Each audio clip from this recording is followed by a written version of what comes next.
and just waking up. I moved my bed around and I just woke up from sleeping in my bed for the first time. You want to see my messy bed? Ta-da! I just woke up. So I got these new sheets and I slept with this comforter instead. And I put the bed in the corner. I put my nightstand there, I put my chair there, and I got my dresser there. So it kind of looks somewhat decent. I still don't have internet, but I was using the computer for a USB charger because I don't know where the other part is. And then I've got all these boxes here.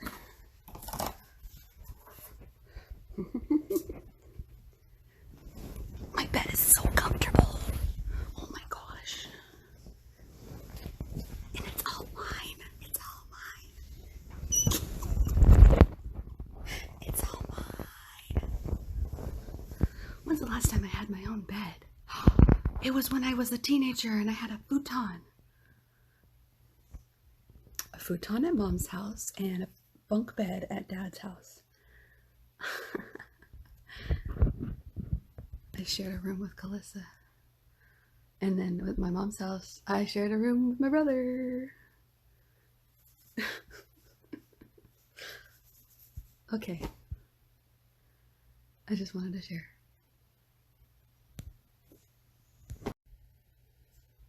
I don't know what I was thinking. The last 10, 11 months, I had the day bed. I had the twin bed, and then it turned into a day bed. So that was my own bed too. Duh. This just feels like a real bed, not like a temporary bed. You know what I'm saying? Tonight, starting at 11:10 Central on BTV.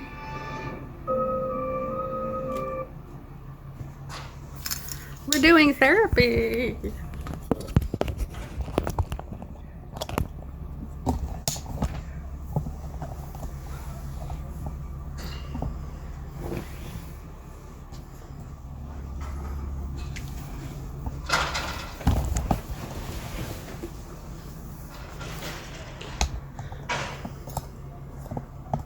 That's cute.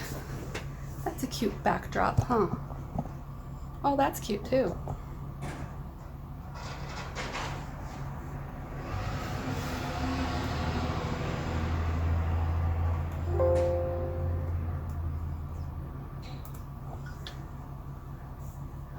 Hello. I'm here. You are. I just sent you that link. Okay. Is that a pain in the butt? Yeah, it's a pain in the butt. Probably more for you.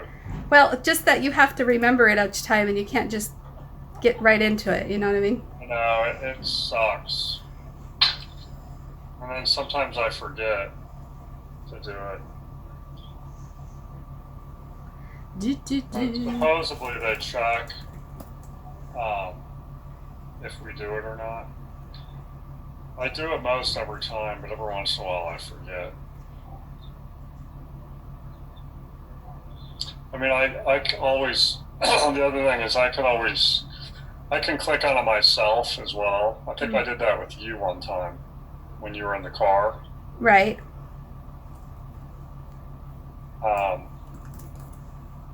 As long as it's done by somebody, it doesn't matter. Yeah, that makes sense. Okay. And then it asks me this question.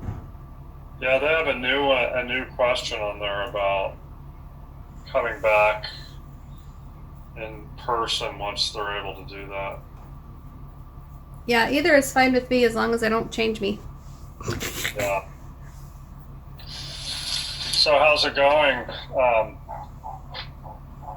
The last week? Where are you at? Are you in your apartment? No, I'm at my mom's. I get internet on Wednesday, so I'll probably see you in my apartment next week.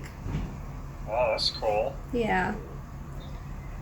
Yeah, when we moved in here, it took forever to get internet. Yeah.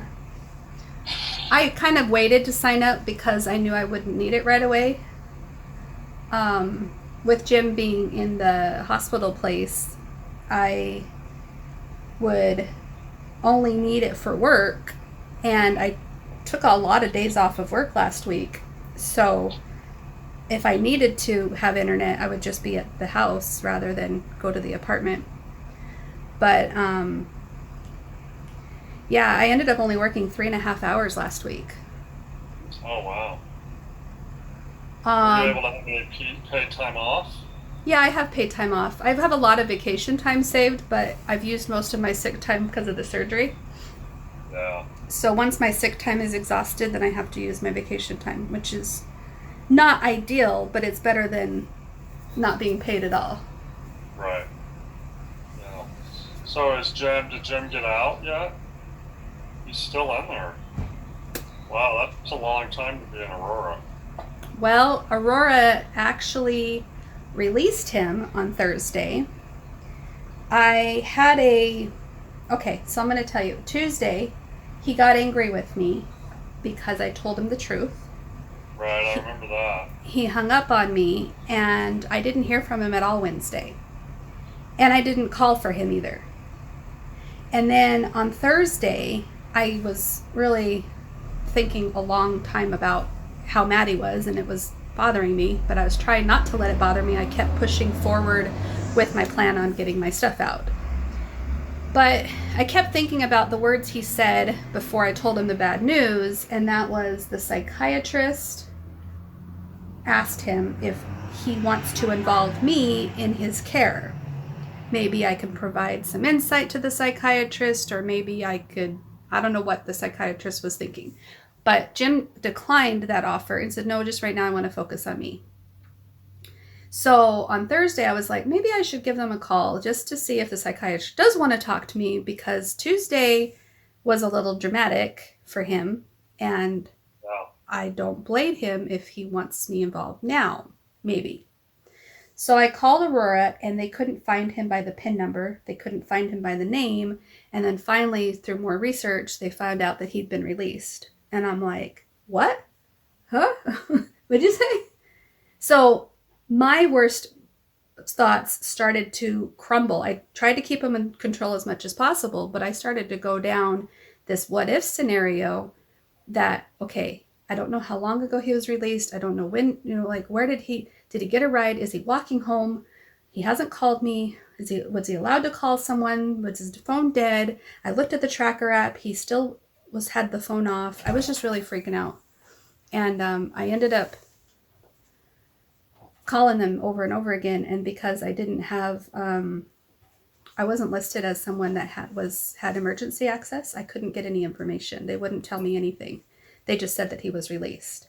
So that put me in a panic state of mind, because last time I talked to him, he was pretty angry. I hadn't heard from him all day Wednesday. And then I ended up just going into panic state of mind that I need to go. I need to go to the house, because I went out for lunch and was trying to call him while I was away.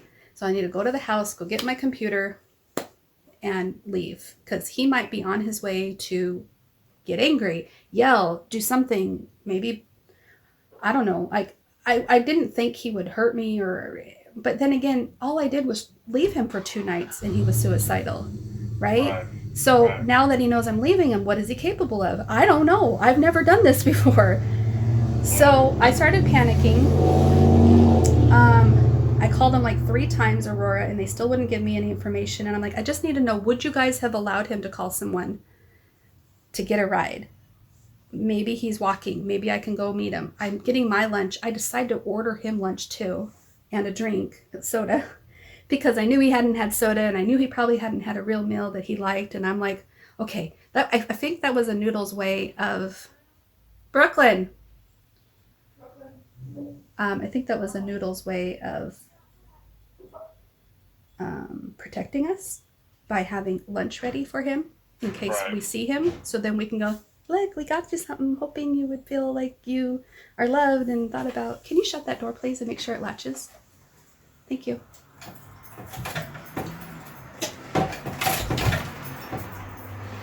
My mom came in while I was talking, and she'd already heard that part of the story, which is why I continued.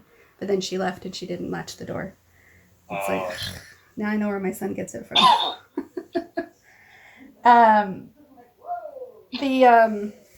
The panic continued to set in, and I realized I was already taking up more than my 30-minute lunch. And I'm just trying to get my stuff out and leave. And then I've got to have time to drive somewhere with internet. And then I'm like, okay, I need to just call my work and tell them. And I called one of my supervisors who's a male, and I've told him a couple things about my marriage. And I said, hi, so I need to take an extended lunch. I just need to get to someplace safe so I can have internet and go and then start work again. And he's all, safe. Are you okay? And I go, yeah. I told my husband a couple days ago that I'm leaving him, and he was mad and he hung up on me, and he's supposed to be away, and he's, I guess, on his way home, I guess. I don't know what's going on, and I just don't feel safe being here, so I need to go. And he's like, okay, yeah, take as much time as you need. And he says, do you want me to call the cops? And I'm like, no, I don't think it's that bad. At least I hope not. I don't know. So I started going into more panic because I'm thinking of, maybe I would rather have a cop here just in case he shows up any second. And so he says, why don't I just call the cops and just make sure they do a welfare check and make sure you're okay. And that way everyone feels better that they're on their way, at least in case something should happen.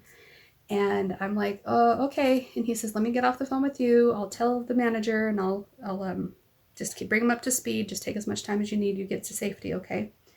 So I'm starting to get everything together. And on my last conversation with Aurora, they said, I think the girl either meant to or accidentally left the phone off the hook, as I could hear a conversation between her and someone else asking how they can help me. They're like, she has the PIN number, but she's not listed with an ROI. So what can we tell her? And I could hear them talking, and he says, well, according to this, it looks like he only has his oldest son as ROI. So he's the only one that can get information. And I don't think I was supposed to know that, but I could hear it. And so she gets back, she's like, no, I'm sorry. And I says, so if somebody else has ROI, can they call and get information? She says, yeah. I'm like, okay. So then I start panicking. I try to call Brandon, the oldest, right? And he helps me out, and he didn't even know his dad was in there. But I gave him the short version, and I told him that I told his dad that I was leaving. And he's like, good, I'm glad you're getting a place. I'm glad you're getting out. But yeah, if dad's on his way home, we need to see how safe you are right now, because you're there and I don't know when he got out. So he calls Aurora, and they basically tell him in so many words, because I didn't hear the conversation, but what I understand is he didn't want to stay. He asked to go home early. The psychiatrist disagreed, and they told him that he'd be released on Thursday. And rather than releasing him, they transferred him to another facility. Oh, I see. So I said, was it because he was being unruly or disgruntled or whatever? He goes, Dad, he probably didn't like that and didn't take it very well. And so Brandon's speculating and getting something from the Aurora people. I'm just speculating, knowing how my husband is about being told no, or right. And so the whole drama starts to play out in my mind and everything. But basically, I was reassured by Brandon that he's in a safe place. You're safe. He's not getting out today. He's just in a different location. And I'm like, okay, I'm better now. So I call the cops first, and I tell them I'm okay. That way they don't come. And then I call my boss and I tell them I'm okay, but I'm panicking and shook up, and they give me the rest of the day off. Mm-hmm. And then they told me that if I needed to take Friday off as well, that I could. And I'd already called in sick on Wednesday. I requested Monday, Tuesday off so I could get the stuff out. Called in sick so I could finish Wednesday because I didn't know how quickly he'd be home. And Thursday, I only worked a half a day, and I called in sick on Friday. But I find out from Jim shortly after Brandon calls me back that day. Jim calls me from this new facility, and he's crying his eyes out. He's bawling. And I'm like, what's going on? And he says, I'm scared. And I'm like, okay, what happened? And he says, they came and they put handcuffs on me, and they took me, and they gave me a court order, and they told me that I have to have a psych eval in order to be released, and I have to go before a judge, and I have to blah, blah, blah, blah, blah. And And I'm like, what? Like, holy cow. I'm like, what did you do? And he's like, I didn't do anything. And he had absolutely no insight to why they're keeping him. And he felt like they got the wrong guy, and he felt like he was being basically run through the ringer for no reason. He said he was being polite the whole time, and I just had a hard time believing him, but at the same time was trying to be empathetic to his version of everything. And I just was like, I don't know what I believe. All I just kept saying was like, well, if there's another perspective here, are you considering it? Because you know how when I say don't yell at me, and he's like, I'm not yelling, as he's yelling. And he's like, yeah. And I says, well, even if you don't think you're yelling at me, I think you're yelling at me. And sometimes that's all I need in order to react as if you're yelling. Maybe they think that you're yelling too, you know? You know where they transferred him to? Well, the first time they transferred him was to RI retreat, something like that. And then he was only there until Friday, and they transferred him again to Maryville Behavioral Hospital on Friday. I bet it sounds to me like what happened. Brooklyn, can you do that again, please? What? Shut this door tight. I'm outside, Mom. I know, but I need you and I need my privacy. And this window's open and you're outside, and Grandma keeps coming in and leaving the door open, and I'm not feeling comfortable right now. It sounds like what may have happened is he demanded to be released against the psychiatrist's Advice. advice, and so they got a court order so that he couldn't leave. And then when you get a court order, you can only get a court order for certain facilities. And I know Maryville is one of those facilities. Yeah. So, I mean, it may not have been a situation where he was unruly. It could have just been a simple, you want to leave, we don't think you're mentally stable enough to leave, so we're going to get a court order and force you to stay. That makes sense, because that's how I understood it. Yeah. Brandon thinks there's more to it than that based on his conversations with them. He said that there was a conversation about still being suicidal, and yes, I have guns in the house. Mm-hmm.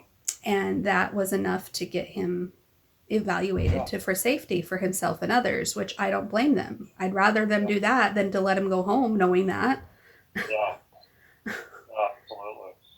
Well, I mean, if we feel someone is suicidal and there's guns in the house or homicidal, you know, we're mandated reporters. Like, if we feel someone's unsafe, Mm-hmm. and basically it's if you feel that it's an imminent, you know, threat. Right. You know, we usually will call a crisis team. And then the crisis team will decide from there whether to take someone in or not. Right. So yeah, I mean, I have a feeling it was something like that. That's probably why the psychiatrist didn't feel comfortable with him leaving, was because he probably made a comment that made him believe that he was still suicidal. Right, because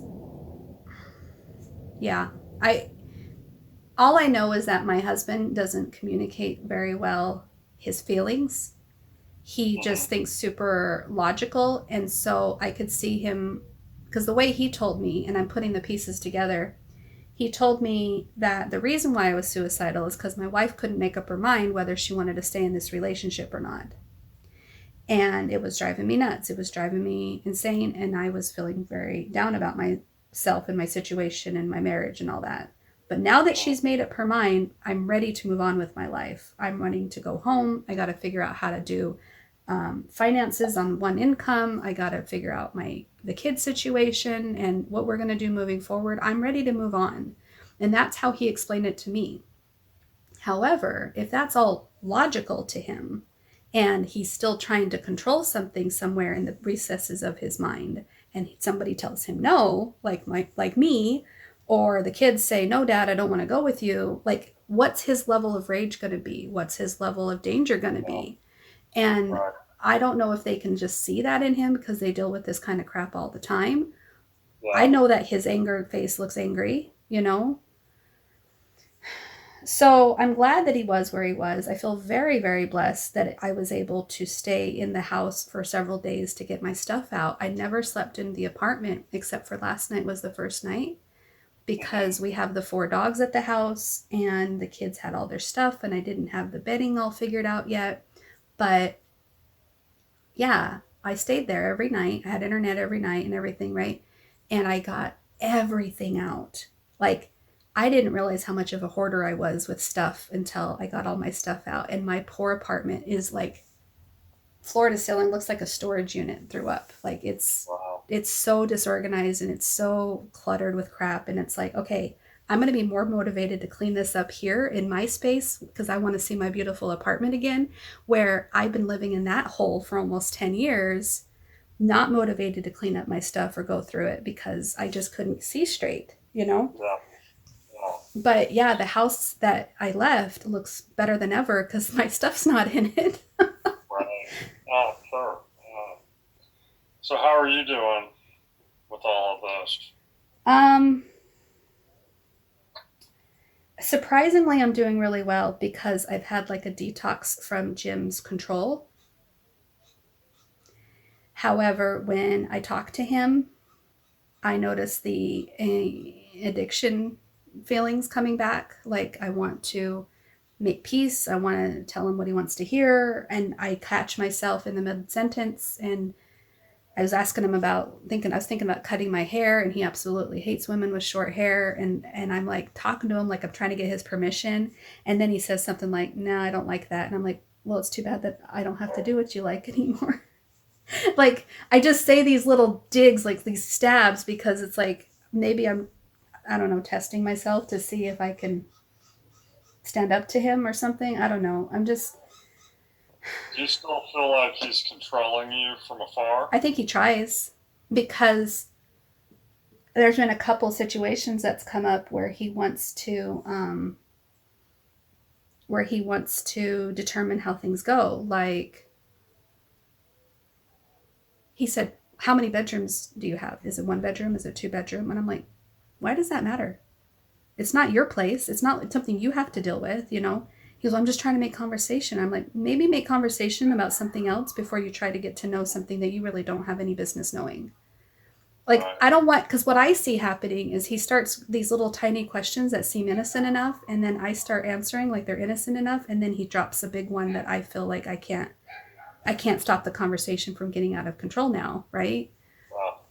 Because next thing he's gonna ask is it first floor? Is it third floor? Do you have because he okay, so that's where it went. So as soon as I like stopped him in his tracks, I said, why does it matter? He's like, no, it doesn't matter. And I'm like, okay, so we don't need to talk about that. And he's like, well, I'm sorry, I'm working through my feelings on this because the first thing I wanted to talk about was, I bet you got a apartment next to the pool or next to the gym or something so you can watch guys with their shirts off. And I said, seriously? He goes, well, that's what I wanted to do, but I was stopping myself from going there, so I just figured I'd ask about your apartment. And I'm like, mm-hmm. But that's where the questioning would have led up to. You know what I'm Yeah. saying? Yeah. And I've actually took the tracker app off of my phone and the kids' phone. That way he doesn't know which apartment I'm in. That's a good idea. And if he puts the tracker apps back on the kids' phone for his own parental concern, whatever, I'm going to turn off their location as soon as we get to the edge of the parking lot. And I want it to make it a habitual thing so that I can. Yeah. That way, I just stay safe. I don't need to be worried in the middle of the night wondering if he's going to be knocking on my door begging to be loved or begging to be heard or begging to work this out or whatever. Right. Do you feel like um, you're susceptible to the idea of leaving a door open for him to come back. Yeah, that's kind of what I'm scared of right now. And I'm trying to approach this logically from a stronger, higher noodle sense and not the fawning, longing, addictive sense. But I do see that happening. And because of how I'm talking to him, it's not ugly, it's not mean, it's not nasty, it's not cold. I'm being very soft and loving and open to his traumatic experience that he's in. He put Brandon down as ROI, but he's not calling Brandon to talk about these things. And that is kind of bothering Brandon. And so Brandon called me and we had a 3-hour conversation the other night, which I thought was amazing because that's never happened. And he said, Crystal, I don't know how to say this, but I'm just going to come right out and say it. But I don't want you stringing my dad along. I don't want you giving him this hope like something is going to happen if you have no intentions on making it work. But at the same time, even if you have intentions on making it work, I still don't think you need to be talking to him because you need to go get help for you. He needs to be getting help for him. And if you guys keep interacting, that ain't going to work. And I go, okay, I hear you. I need to stop talking to him. I know I need to. And I'm sorry that I can't just ignore his call when he calls me. And he goes, I'm not saying you don't have to talk to him. I'm not saying that you can't talk to him. You're a grown woman. You can do what you want. But I'm just seeing it and I'm observing it. And I'm saying it'd probably be best for everybody if you didn't. And I go, thank you, Brandon. I really needed to hear that because I have been struggling with this. I'm noticing myself leaving that door open, stringing him along, so to speak, when I'm dancing and singing, I'm free, and thinking of all the ways I'm going to be rid of Jim when he's not around. As soon as he calls, I'm like, oh, really? Okay, and I'm like, oh, why do I keep doing that? And I think what I've settled on this is that my noodles who didn't want to go have the addiction. And so, of course, they're in support of talking to him. But the noodles that have kept me safe by fawning and keeping it sweet and making sure he knows that we're not trying to be ugly or mean, we need to continue to talking about kids. We need to continue talking about finances. And if I get nasty and ugly with him, he will completely be unsafe to talk to. And I can't have that for me. So I need to keep this as civil as possible. And I don't want to make it sound like he's got a chance of winning me back. But I just want to make sure that I'm firm in a kind way. I'm honest in a kind way. So a couple of things that I've said to him is, you don't get to have a say right now. We're not in a marriage right now. I need to figure out who I am. You need to see if you even like me, because I have a hunch that you only liked me because I was so flexible to what you wanted. And I'm not doing things your way anymore. I can't. If I do, I'm going right back to my addiction. And I keep saying it over and over again. So whenever he starts to try to manipulate, I try to remember where I'm at and I go, I can't do that. I'm sorry. So he said, I think it would be a good idea to put a minimum time limit on this. I did actually tell him one. My aunt told me it's called a what by when. Remember that in Journey and Rising Star, it's called a what by when. What are you going to do and when are you going to do it by? That way people know what to expect and not feel like you're not committed to a date. And so I told Jim June 10th. I told him like Thursday or Friday, and he freaked out. June 10th, oh my gosh, that's so far away. And I'm like, imagine how much growth we can do between now and then. That's our end. Is that a 3-month period? Well, maybe, but it was mainly because it's the first date I could think of that would be meaningful to both of us. That was our wedding anniversary. Okay. And even though it's not really a wedding anniversary we'd be celebrating, it would be a good, let's see how far we've come. Right. My only, the reason I asked about leaving the door open is because I know how important it is to you to make it an amicable separation. Right. And sometimes when we're so focused on keeping the peace, it's real easy to be like, oh no, everything, things can be fine in the future. We're that's kind of where the placating side of it can come in. We're not as firm as we would normally be. Well, and I really need to be more firm, so I'm practicing that. But one of the things I kept saying was, best case scenario, we both have these magical transformations and we're better than ever and we really like each other for who we've become. Right. 2, worst case scenario, we are friendly co-parenting. I don't see anything worse than that. I cannot fathom not being friendly in our co-parenting ways of doing things. And I said, if you don't want this to be friendly, then I can change tunes here. I can if I need to. And so I keep reminding him that when he tries to start asserting things that I'm not okay with, and then he backpedals real quick and he's like, okay, no, I'm not telling you what to do. I'm sorry. So he's having to learn who I am without his control, and he's not liking it. But he needs to be told by somebody, and I'm not going to fix him, but I'm not going to let him push me around either. You know what I mean? Right. And if you can continue to do that, and here's the real key to it, if you could stop the placating and the fawning side of it, you wouldn't force him to have to evolve, right, with this relationship. And one of 2 things is either going to happen. Either he's going to realize,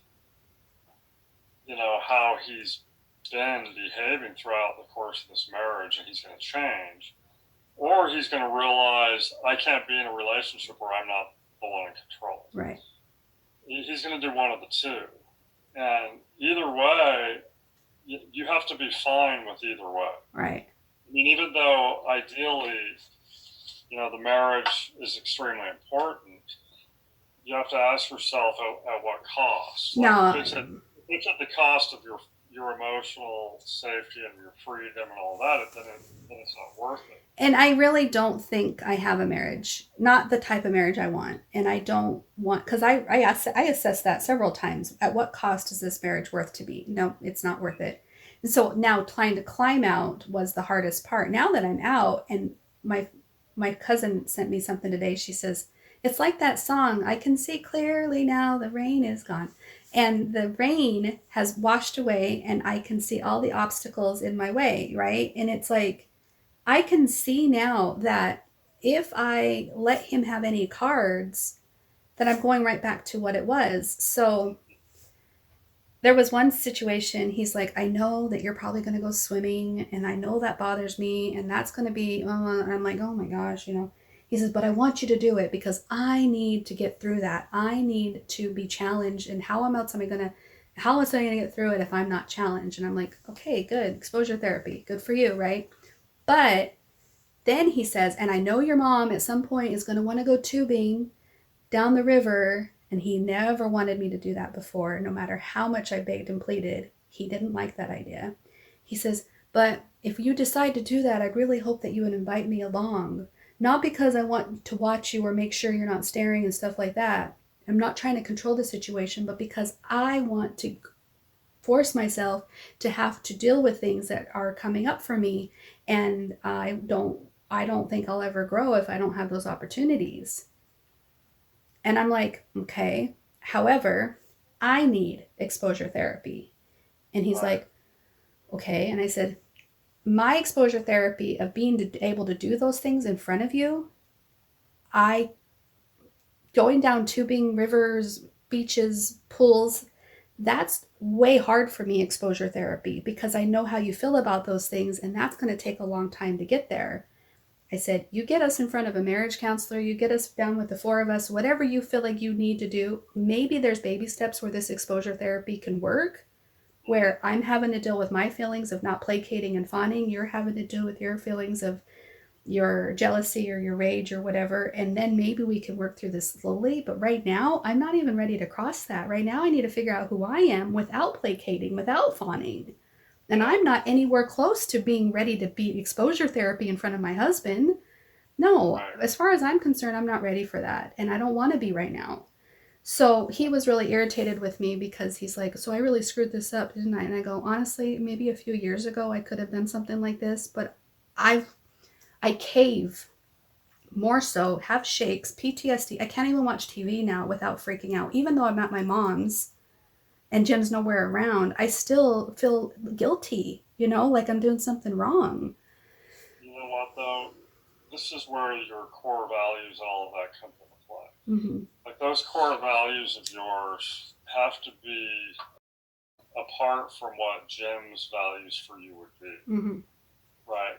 Because you know as well as I do that his values for you are twisted to meet his jealousy Mm-hmm. and his control.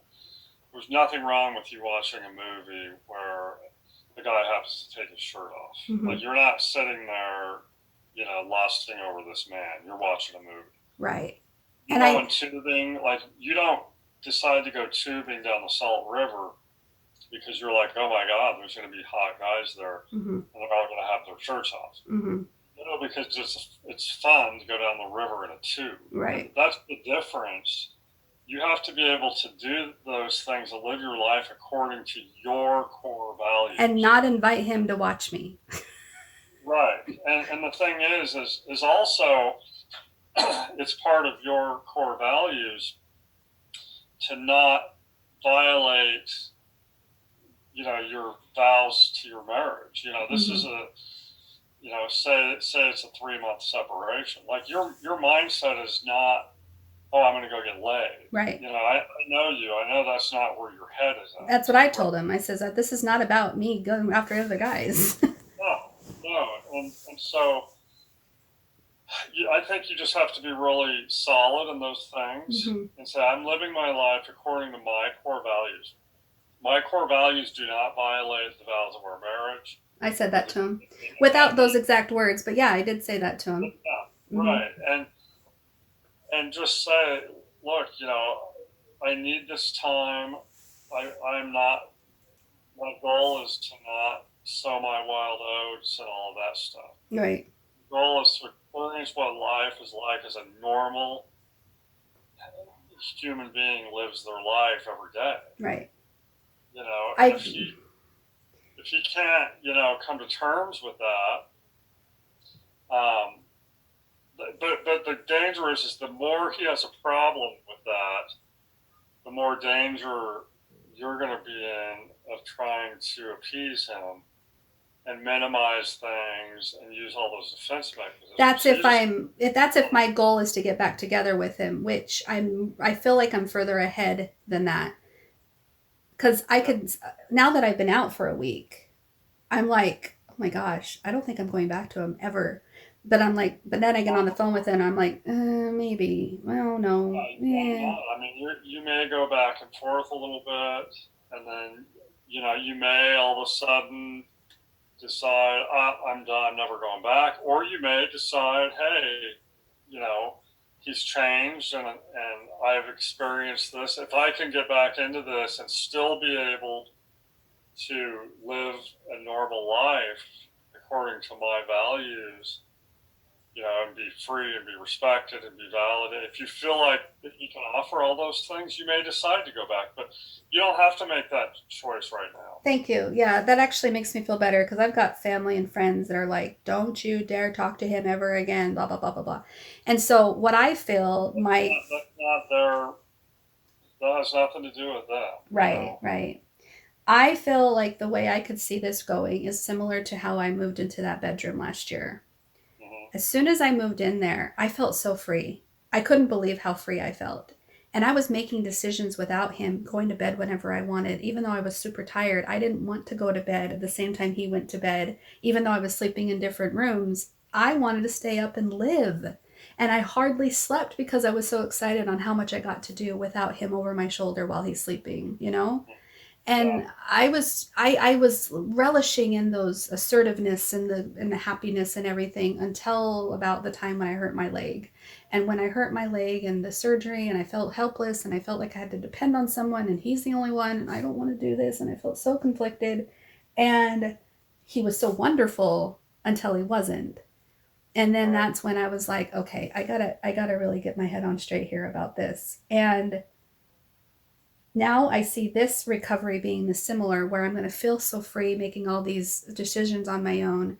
And even when I was in the bedroom, we would make little strides about things. And that really showed him that he could trust me in this bedroom. He could trust that I didn't want to leave. He could trust that my heart was in it and that I'm just asserting my boundaries. And he saw the beauty in me going into the other room. But he didn't at first. And so now he's waking out about this. And I said, you didn't want me going in that other room either. And look how much further we grew in a year. And so if you can give me this space, we're going to learn these things inch by inch, but it takes two here. So I think in a year, let's just say when my lease is up, if I have grown so far past him that I don't see any possibility of us continuing this, then I could see myself falling off, whether it be a year or less or more, whatever. I just need to do it, like you said, the teeter-tottering effect. It needs to do it how it's going to end up. And it's not so much about what it looks like for other people, but that does kind of take a play into it. I want to show that I've gave my best during this separation. I want to show the kids that I gave my best. I want to show his mother and my mom, like, I'm not just giving up for the sake of giving up. I need to know that I did everything, and this is the last thing I want to try. This is the last thing I want to try, and I don't want to just cut him off cold turkey. I can't do it mean like. I just can't. It's not in me to do it mean like. Yeah, and you know, that's okay. Like you know, you don't have to please other people. Mm-hmm. You're going to have people's opinions and people's input.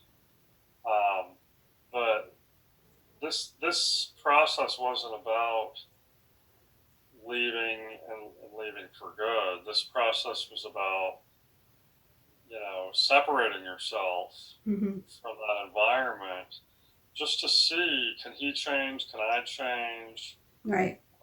How much happier could I be if I'm not in an environment that stifles me? Right. And if you start being swayed by what other people want for you, it's really no different than the way things were in the house. Exactly. You know? Like my stranger friends trying to push me when I wasn't ready. And Right. yeah. Absolutely.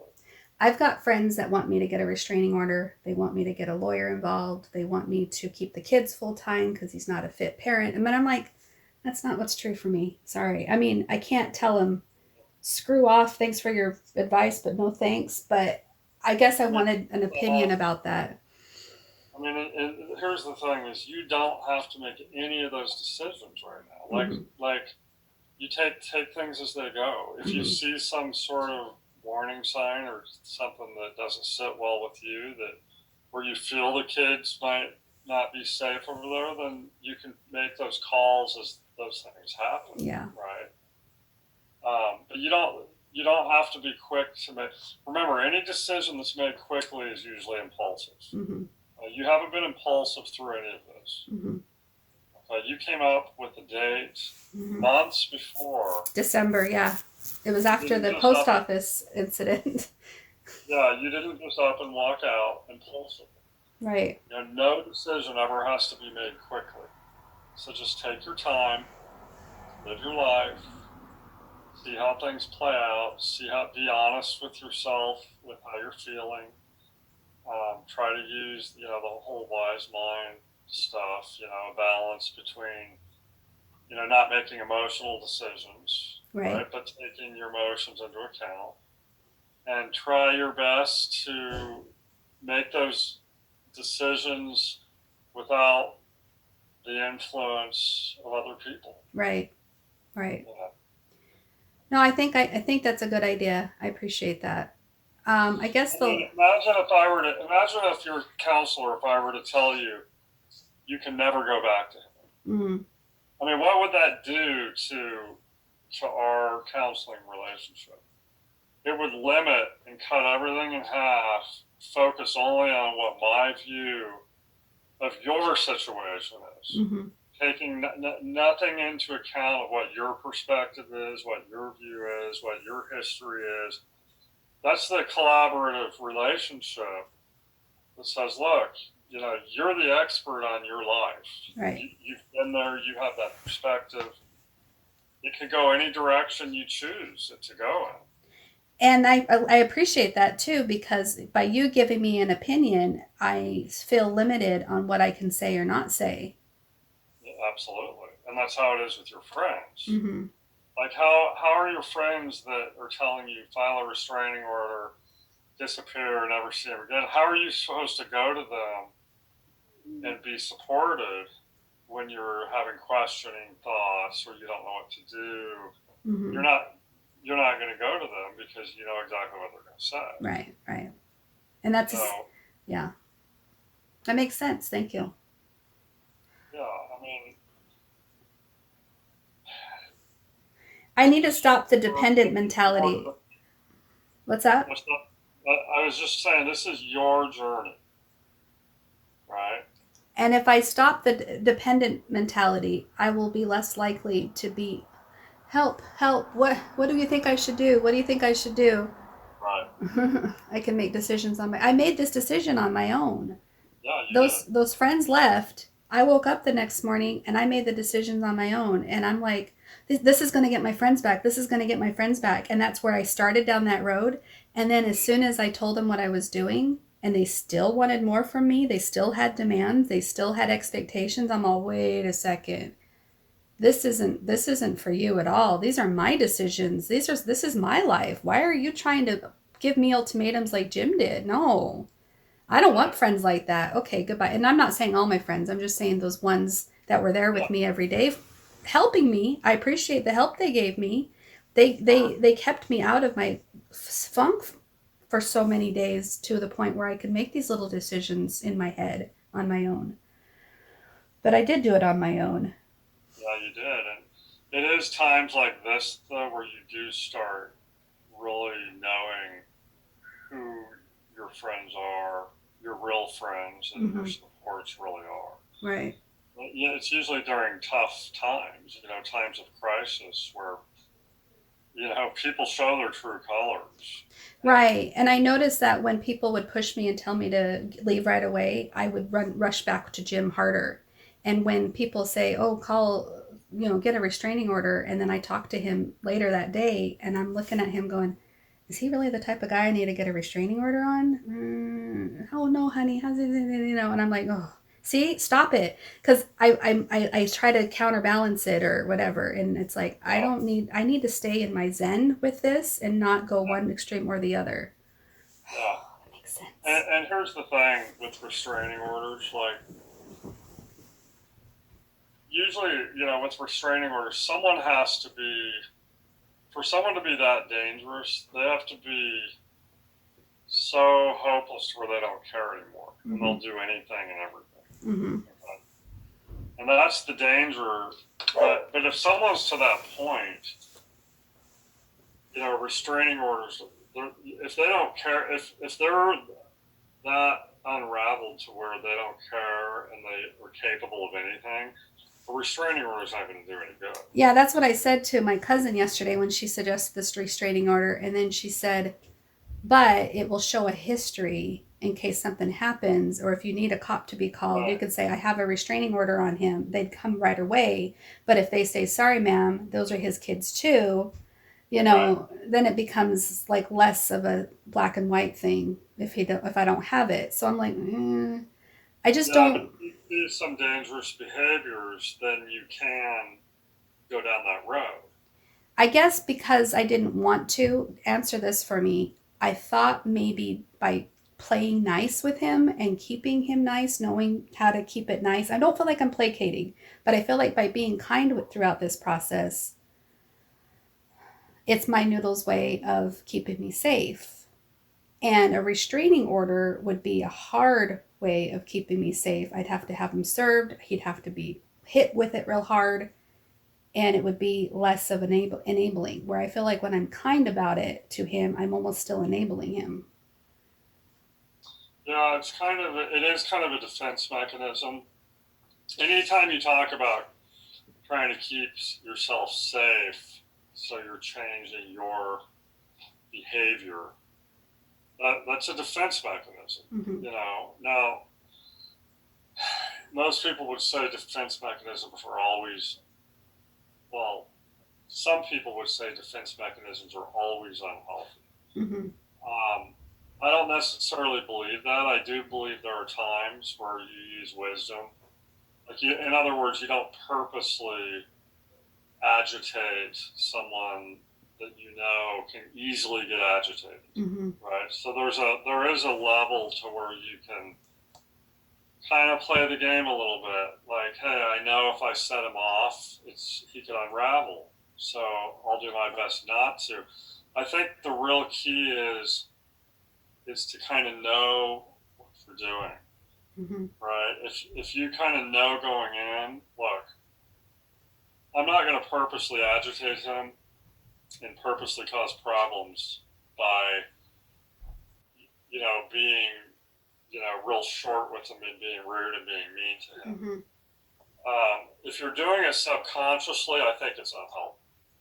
In other words, It's like unhealthy. if you're naturally placating because you're addicted to it, that's one thing. That is unhealthy. But if you're consciously going into this saying, look, if I, agitate him and file a restraining order and I'm that strict, it could cause some problems. I don't think there's anything wrong with that. Okay. As long as you're willing to, to be honest with yourself, and if you do feel like you're in danger, you can pull that trigger then. Right.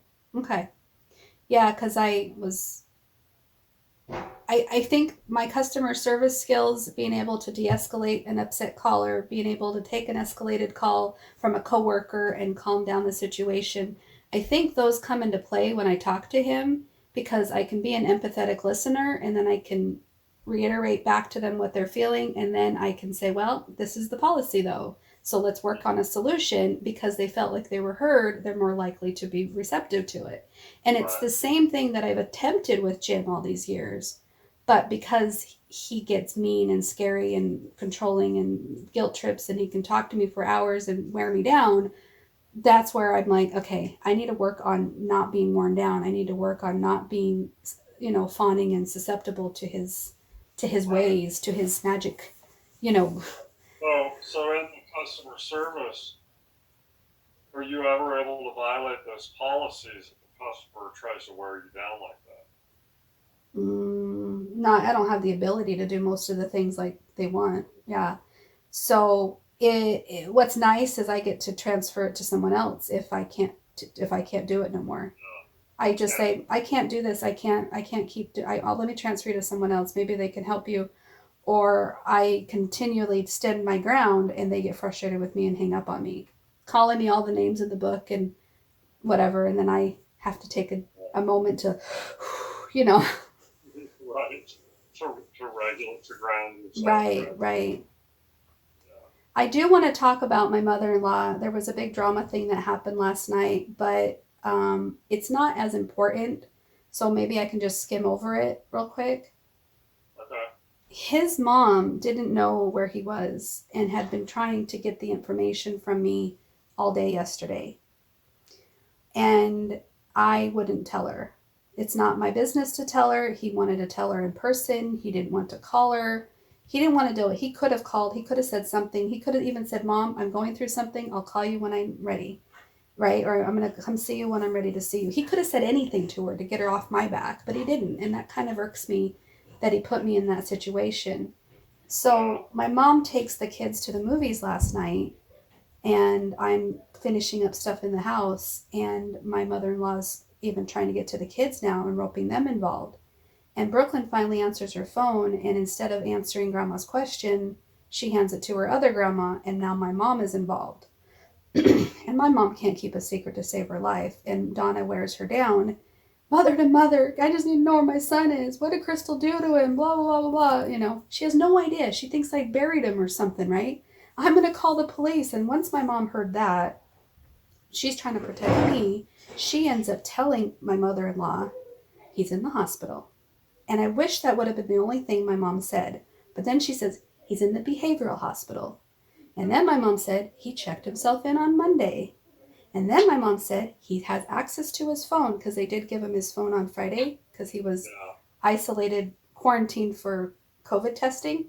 And wouldn't let him with other people, so he was able to be with his phone at least. And he called me several times, but he didn't call his parents. Anyways, my mom was so upset because she kept trying to, what happened? What did Crystal do? What's going on? Tell me. Why do I not know? Whoa, whoa. And my mom's like, it's not my place to tell you, Donna. You need to calm down, and you need to trust that your son will call you when he can. And she didn't like that at all. And so my mom hands the phone back to poor Brooklyn, and poor Brooklyn had to hear it from her grandma. And Brooklyn was crying all night, upset. She felt like she did something wrong, like she shouldn't have answered her phone, like she should have, like, and I'm like, no, Dad put us in this position. He shouldn't have done that. But now, my mom told Grandma that Crystal will call you. And my mom calls me up, Crystal, you need to call your mother-in-law. You need to tell her. And I'm like, I don't need to do anything. I don't need to get abused by her. I don't need to step into this. No, this isn't my story to tell. This isn't my thing. So I call Brandon because Brandon is the one on the ROI. Brandon is the one that won't get yelled at, won't get blamed for this. And Brandon can talk to his grandparents in a way that I can't because I'm not emotionally safe to do so. Right. And so I called Brandon, and he wasn't happy that Grandma was acting like this. And next thing we know, Grandma, Grandpa, Trevor, the second oldest, Brandon, Randy, were all coming to my old house, and me and the kids took off with my mom, and we went to the apartment. And the 5 of them had this huge discussion last night, and so much drama about the whole thing. It's really kind of dumb, but I stayed emotionally regulated the entire time. I was still breathing, I was still dancing, I was still doing dishes, I was still singing, I was still doing my things. It was just in the back of my mind, I'm like, oh crap, this is happening. And then I was able to be there for my daughter. I was able to caress her, make her food, move some furniture around, get some towels hung up. Like, I didn't fall apart. And I'm like, this is why I couldn't talk to her. I needed to stay emotionally safe. Mm-hmm. And I'm glad that Brandon took it on and all that. And now she knows. It's not your responsibility to talk to her. Right. Right. And I guess she told my mom all the things we've ever done for her. And one of the things I told my mom, I said, yeah, that's how she does it. She buys us a house, and she thinks she owns us. She thinks that she gets to do whatever she wants to me and say whatever she wants to me. And she's berated me my entire marriage with Jim, just like Jim berates me. And I'm like, I know where he gets it from. She's a force to be reckoned with. So I don't interact with her. I can't. I tried to defend myself, and she just gets meaner. Yeah, I would just stay away from that situation. Yeah. So when Jim called me this morning and I told him to call his parents, I said, she's threatening to call the cops, Jim. What did you tell her? I didn't tell her anything. Now, if she found out other ways, that's not my problem. It wasn't. I didn't tell him my mom told him. I didn't tell him Brandon told her. I just said, I did not tell her. You need to leave me out of it. And if she doesn't want to be nice about this, like I'm trying to be nice to you, then I'm going to have to shut this whole thing down, and we're just going to have to do it the hard way. So you make sure you keep her in line and make sure she's not coming after me or my mom about how we're doing this. Like I held my ground with that because his mom is just as bad as he is, but at least he's becoming aware of his BS, Yeah, I mean, that behavior does sound like what you described with him. Mm-hmm. He's probably raised that way. Mm-hmm. So, Yeah. wow. Yeah, I wouldn't talk to her.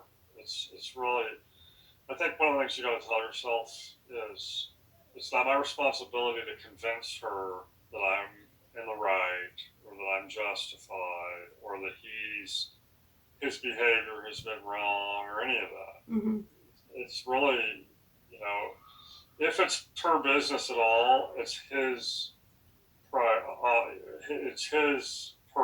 to tell her. Right. Not yours. Right. You can tell her as the basics, hey, this is where he is or whatever. Sadly, she already knows that. But. Well, and I didn't even want to get into that because I know she would just continue. His dad called me earlier and said, where's Jimmy at? And I said, well, he's had a rough week. and he doesn't want me telling his business, and he wants to wait to tell you himself. Mm-hmm. And that's all I said. I didn't have to go into more further detail. They could have taken that and honored it and respected it and said, okay, I know our son. He's going to call us when he can. But then she had to go run amok and get my kids involved and make it feel like we're doing something wrong. And it's like, I don't care what you say. Every time I've tried to come to her or him or even his dad about what their son is doing in our marriage, they dug their head in the sand and they excused it and they said that I need to try harder. So now that the shit's hitting the fan and they want to know what the heck has happened, that's exactly what they asked my mom. They said, what did she do? What did Crystal do? Oh, so Crystal has to do something in order for Jimmy to go to the mental hospital to get help? Yeah, she tried to go to Tucson for a night and he got suicidal. You know? It's like, it just kind of shows you how unhealthy that behavior is. mm-hmm. And it also shows that I should have been standing up for myself long before, because the shit would have hit the fan way, way, way before now. You know, and it's only hitting it now because I'm getting stronger to stand up to him. And that's why I'm really glad that I didn't just go to my mom's for a little while or go to an Airbnb or go to a rental room where it's every week paid and stuff, right?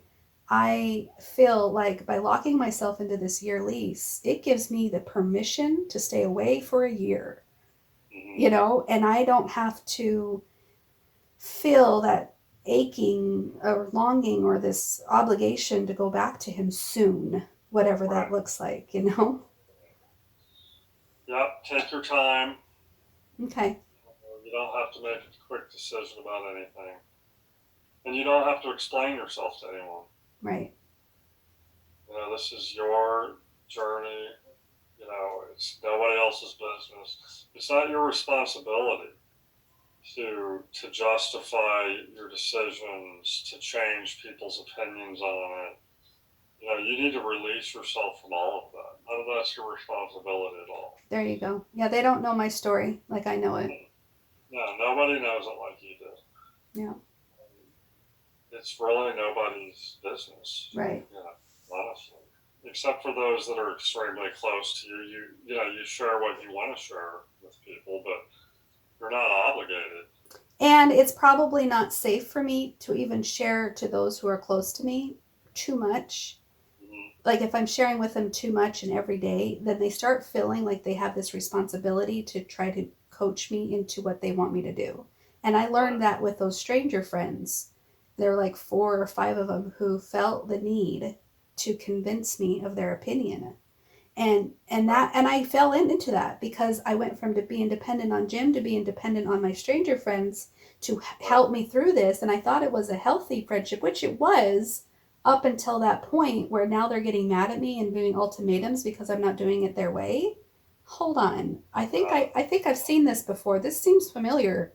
And so now I'm getting these other friends who are telling me I need a restraining order and stuff, and I'm like, no, you guys are probably not the healthiest for me to follow either. I think I just need a sounding board, not an advice column. Right. And just be wise. You know, if you see in the future, I mean, you'll know. I mean, if you feel like there's danger, then you can act on it. Mm-hmm. You know, you don't need to be impulsive and all of that. Just you're smart. If you feel threatened still being away, you still feel unsafe, then you can take those steps if you feel like you need to. Mm-hmm. It's just one day at a time. Yeah, one day at a time. So. Okay. All right, Crystal. Well, I'll see you tomorrow. Okay, sounds good. See you tomorrow. All right, we'll see you tomorrow. Thank you. Bye-bye. Bye-bye.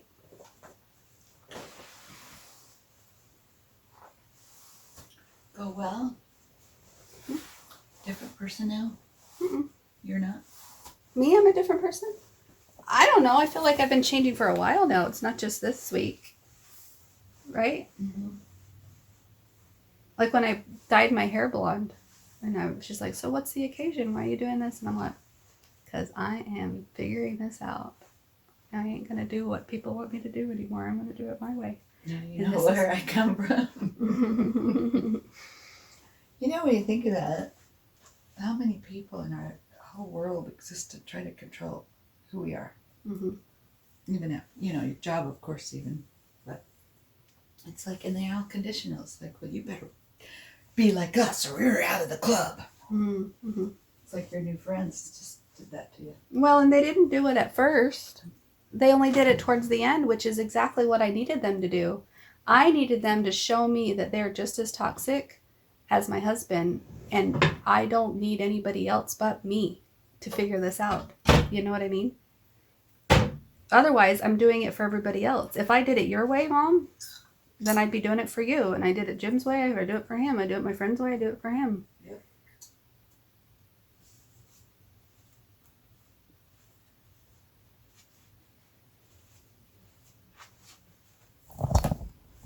Sorry, I just need to sit. Isn't that what your chair's for? My stuff is on my chair, and this happens to be my bedroom. I like your chair. I want your I chair. love my chair too. I just need to have my fan, and I could take it off every day, so my chair is displayed. Most of the time, nobody's in here but me. That's true. It's not like I'm worried about showing it off.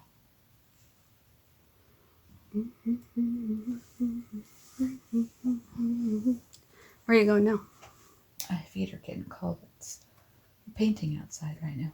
I'm gonna go take the kids, or I guess Brooklyn, because Matthew's already gone. Where'd he go? Matthew? Uh-huh. Isn't he at the house? So I don't need to take him anywhere, right? Oh, I was going to say, are you going to stay the night at Jim's, or?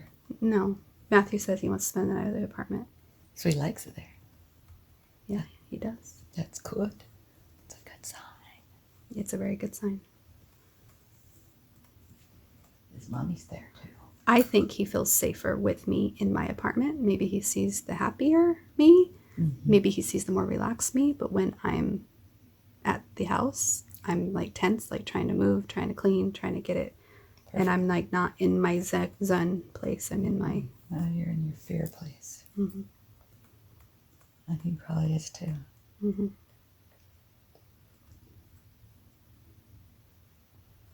I barely told him about Donna and the stuff last night. I said, I really don't have much to say about it other than I was really proud of myself. I didn't freak out. I mean to your therapist? Yeah. Becca was just on the phone. Yeah. She's all confused about all the men. All the men? Just too many men. She wants to please them all. She broke up totally with Christopher last night, and he cried all night. Yeah. Mm-hmm.